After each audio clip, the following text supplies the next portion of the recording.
Hello विद्यार्थी, मेरे channel Sunoj classes में आपका स्वागत है। मेरा आज का क्लास है लीनियर इक्वेशन टू वेरिएबल, जिसको हम हिंदी में कहते हैं दो चर वाले रैखिक समीकरण। ठीक, तो अभी तक हम आपको 3.4 तक बता चुके हैं। अब आइए 3.5 से कि निम्न रैखिक समीकरण का युग में से किसका एक अद्वितीय हल है। अद्वितीय हल की स्थिति में उसे वर्ज गुणनखंड के विधि से ज्ञात किया,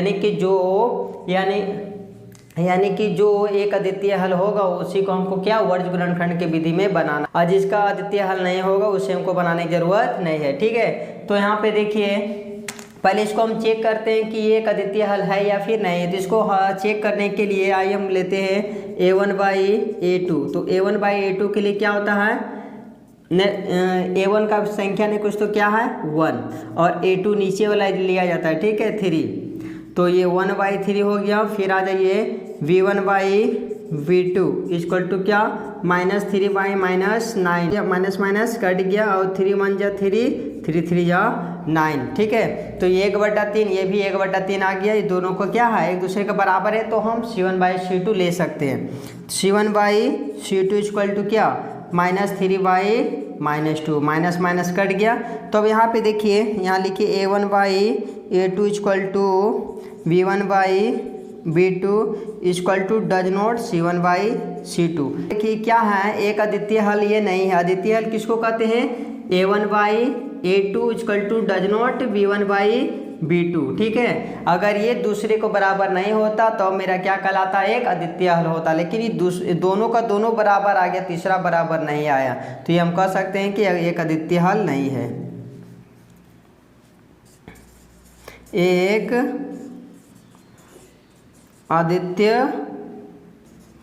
अद्वितीय हल नहीं है।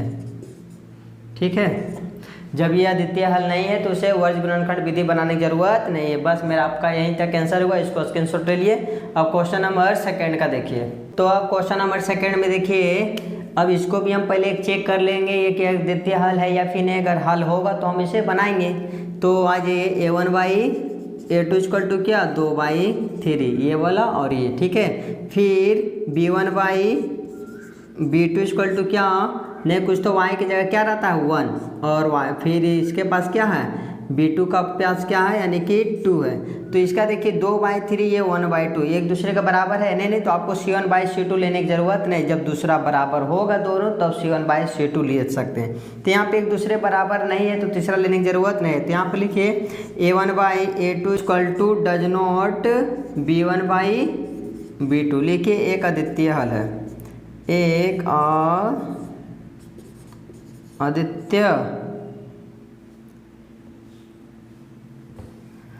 अद्वितीय हल है। ठीक है, जब एक अद्वितीय हल है तो इसे वर्ज गुणनखंड विधि बनाइए। ठीक है, तो वर्ज गुणनखंड विधि के लिए x और y होना चाहिए। तो x के लिए देखिए फार्मूला क्या होता है, x y में b1c2 minus b2c1 equal to 1/a1 b2 minus a2b1 होता है। ठीक है, तो अब यहाँ पे सब का वैल्यू पुट कीजिए। ये फार्मूला आप याद रखिएगा। तो यहाँ फार्मूला रखिए x का x, अब y, यहाँ b1 का वैल्यू खोजिए। a यहाँ पर देखिए, यहाँ से निकाल लीजिए ने, b1 का वैल्यू क्या है, b1 का वैल्यू है 1, यहाँ 1 रख दीजिए। फिर इंटू यहाँ c2 का वैल्यू कितना है, तो c2 तो है नहीं, यहाँ देखिए ये c1 कहलाता है, ये मेरा c2 कहलाता है। तो ये जब भी लीजिएगा तो इक्वल टू की ये पार में लीजिएगा। तो ये क्या है c2 कौन होगा, ये तो c1 है, ये c2 है, तो ये 8 है। जो इक्वल टू का अगर इधर करेंगे तो क्या आ जाएगा 8, माइनस में आ जाएगा, तो माइनस में 8 लीजिए। फिर माइनस का माइनस, फिर b2 का वैल्यू यहाँ से निकाल लीजिए, b2 का वैल्यू 2 है तो यहाँ 2 ले लीजिए। फिर इंटू c1, देखिए ये वाला, ये c1 कहलाता है, ये मेरा c2 कहलाता है। तो c1 इधर कर लीजिएगा, इक्वल टू कि ये साइड करेंगे तो क्या देगा, प्लस है तो माइनस में कितना 5। ठीक है, फिर इक्वल टू 1 का 1। a1 का वैल्यू कितना हो गया, हमारा a1 का मान हो गया, यहाँ से निकाल लीजिए a1 का मान 2, इंटू v2 का वैल्यू कितना हो गया, v2 का वैल्यू 2 माइनस a1 का वैल्यू 2 इंटू b1 का मान 1। अब इसको सोल्व कीजिए, x का x को 1 से इंटू करेंगे तो -8, माइनस माइनस प्लस 5 2 जा 10 इक्वल टू 1 का 1 बाई में अब देखिए a1 का वैल्यू यहाँ पे कितना है, a1 का वैल्यू यहाँ 2 दीजिए इनटू फिर b2 का वैल्यू खोजिए, b2 का वैल्यू भी 2 है तो 2 दे दिए माइनस का माइनस। अब a2 का मान खोजिए, a2 वैल्यू कितना है 3 तो यहाँ पे 3 दे दिए इनटू b1 का मान, b1 का वैल्यू कितना है 1 लीजिए। अब x का x 10 में से 8 चले गया 2 इक्वल टू 1, यहाँ पे 2 दूनी का 4 और माइनस 3 को 1 से इंटू करेंगे तो 3, ठीक है। तो यहाँ पे कीजिए x/2 इक्वल टू 1 का 1 और 4 में से 3 गया तो 1, यहाँ से क्रॉस मल्टीप्लिकेशन कीजिए, x को 1 से इंटू करेंगे तो x और 2 को 1 से इंटू करेंगे क्या देगा 2, यानी कि x का वैल्यू हमारा क्या आया 2 आंसर, ठीक है। अब x आ गया, y निकालते हैं तो आप लोग इसको स्क्रीनशॉट ले लिए, उसको मिटा देते हैं। तो अब देखिए y बराबर फार्मूला क्या होता है a2c1 minus a1 c2 equal to वही उधर वो साइड वही रह जाता है जो हमारा x के लिए रहता है, ठीक है। तो अब निकाल लिए तो y का y, अब लिखिए a2 का वैल्यू कितना है, यहाँ से निकालिए a2 का वैल्यू कितना है 3, यहाँ 3 लीजिए इनटू c1 का वैल्यू कितना लेंगे हम, ये c1 है ना ये c2 है तो इधर करेंगे तो माइनस में 5, फिर माइनस का माइनस ये a1 का वैल्यू यहाँ से लीजिए a1 इक्वल टू कितना है 2, यहाँ 2 रख दी इनटू, फिर यहाँ देखिए c2 है तो c2 का वैल्यू ये सेट जाएंगे तो क्या हो जाएगा माइनस में 8 ले लीजिए, माइनस में 8 इक्वल टू 1 बाई में a1 का मान कितना है 2 ले लीजिए इनटू b2 का वैल्यू, अब देखिए b2 का वैल्यू कितना है 2 है तो 2 रखिए, फिर माइनस a2 का मान, a2 का वैल्यू कितना है 3 इनटू b1 का मान यहाँ पे क्या है 1।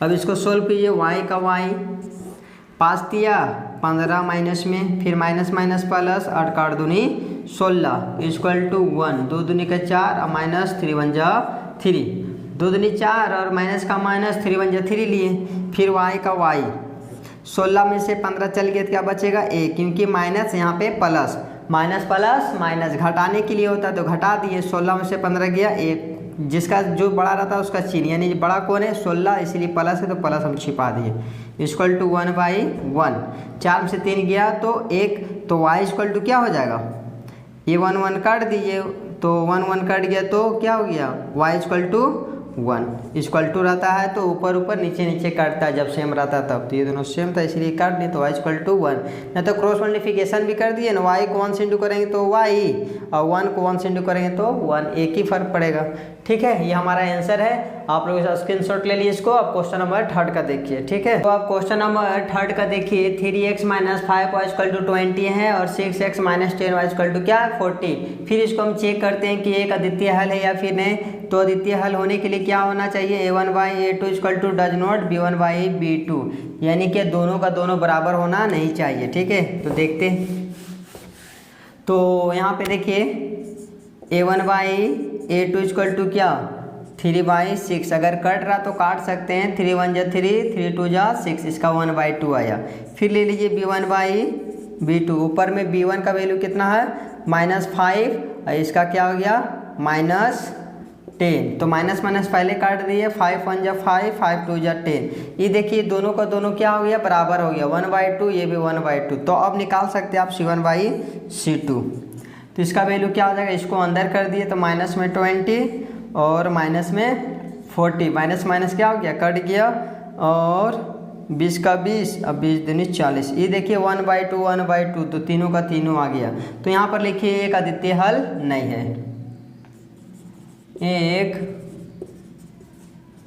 अद्वितीय हल नहीं है, अद्वितीय हल होता तब हम इसको बनाते, ठीक है। ये आपका आंसर हो गया, ठीक है। तो आप लोग स्क्रीनशॉट ले लिए। क्वेश्चन नंबर 4 का देखिए, तो अब क्वेश्चन नंबर 4 में देखिए, फिर अद्वितीय हल होने के लिए आपको चेक कीजिए, तो इसको लेना पड़ेगा a1/a2 इक्वल टू क्या हुआ, कोई x के आगे क्या रहता है 1 में ले लिए हम, और a2 का वैल्यू कितना 3, तो 1/3 हो गया। फिर लीजिए b1/b2 इक्वल टू क्या माइनस में 3 और यहाँ पर माइनस में 3, तो ये माइनस माइनस कट गया, ये 3 3 कट के क्या दिया 1/1, तो ये एक दूसरे का बराबर नहीं है, तो आप लिखिए a1/a2 equal to does not b1/b2, ठीक है। ये दूसरे का क्या बराबर नहीं है, देखिए 1/3 ये 1/1, ये बराबर नहीं, जब बराबर नहीं होता तब एक अद्वितीय हल होता है, ठीक है। लिखिए एक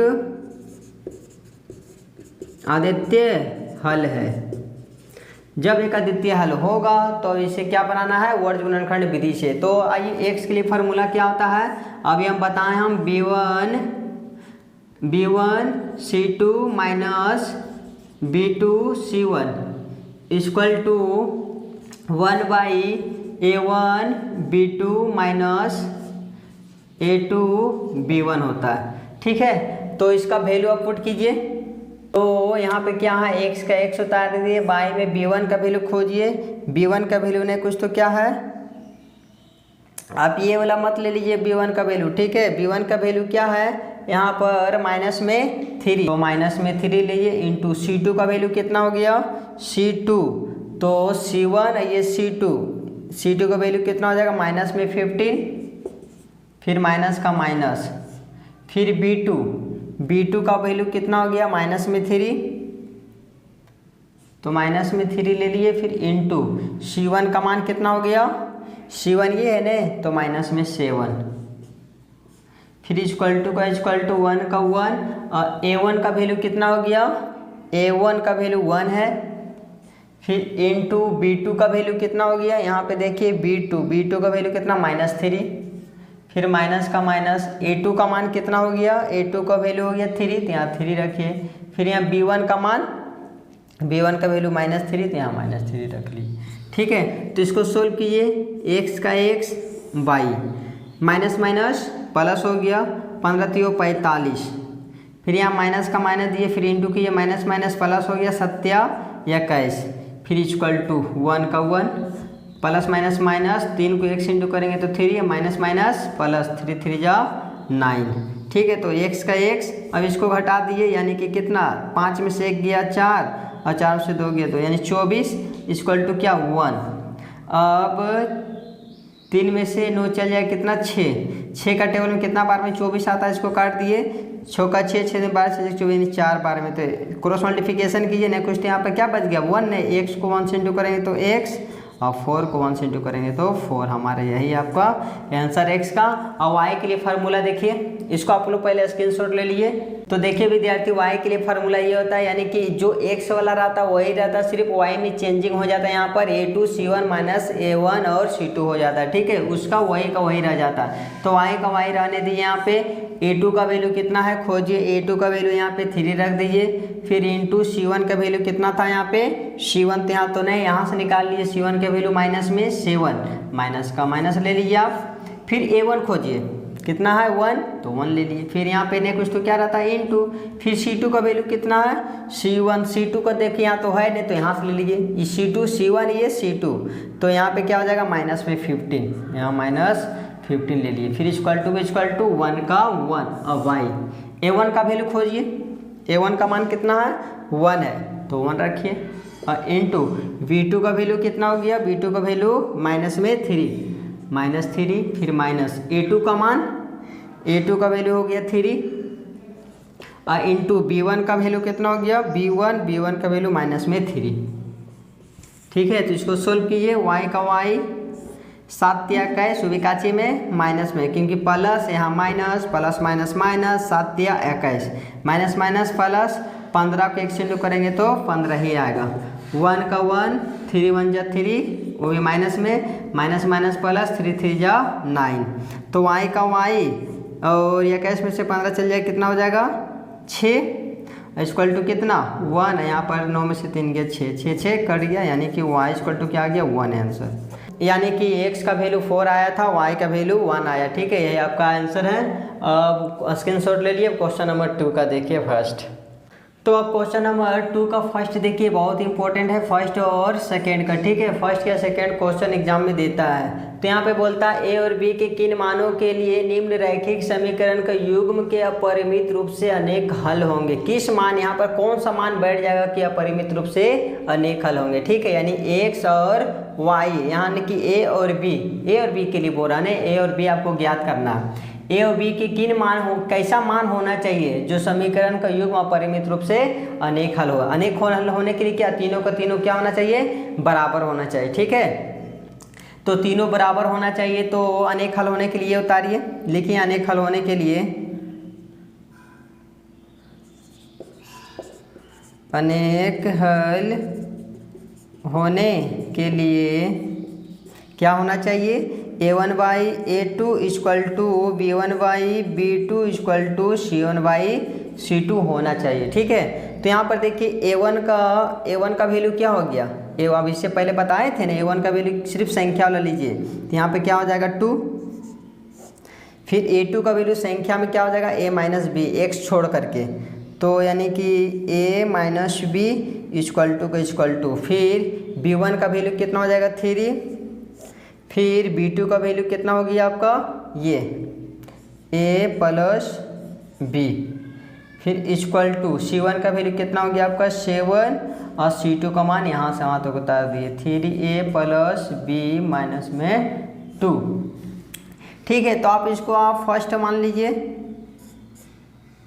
और इसको आप सेकेंड मान लीजिए और इसको आप थर्ड मान लीजिए। ठीक है, आप या तो फर्स्ट और थर्ड से भी बना सकते हैं, या तो आप फर्स्ट और सेकेंड से भी बना सकते हैं, या तो आप फर्स्ट और सेकेंड और थर्ड से भी बना सकते हैं। ठीक है, आपका इच्छा है। ये फर्स्ट और सेकेंड से निकालते हैं फर्स्ट और समीकरण,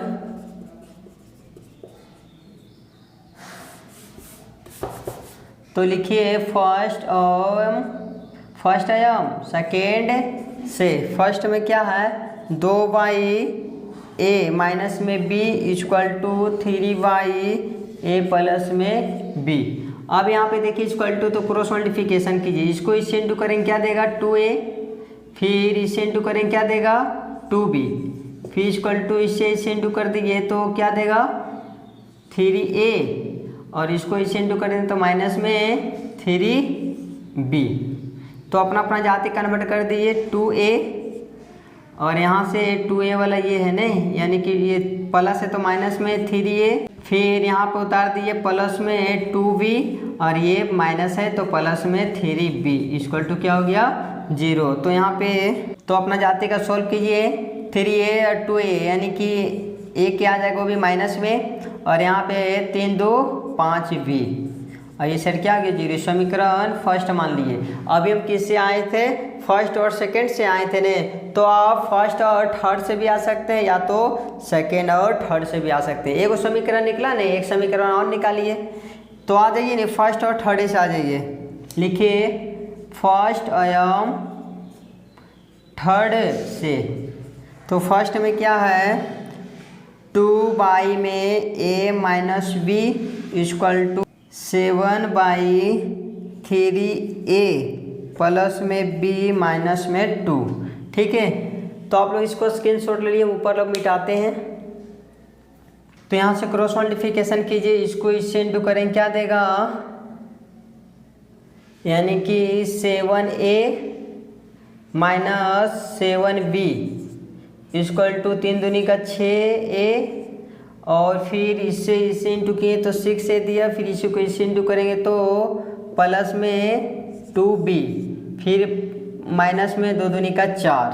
ठीक है, तो यहाँ पे 7a, ये प्लस है तो माइनस में 6a, फिर माइनस में 7b, ये प्लस है तो माइनस में 2b, और वहाँ इक्वल टू 0 है, नहीं तो इक्वल टू इधर माइनस में 4a रहने दीजिए। ठीक है, आप अपना जाति में सोल्व कीजिए 7a 6 है, यानी घट के एगो a, फिर माइनस माइनस प्लस जोड़ दिए 7 और 2 9b, वो भी का चिन्ह में माइनस में के साथ क्या बड़ा इसका चिन्ह उतर गया माइनस में 4। इसको समीकरण सेकेंड मान लीजिए।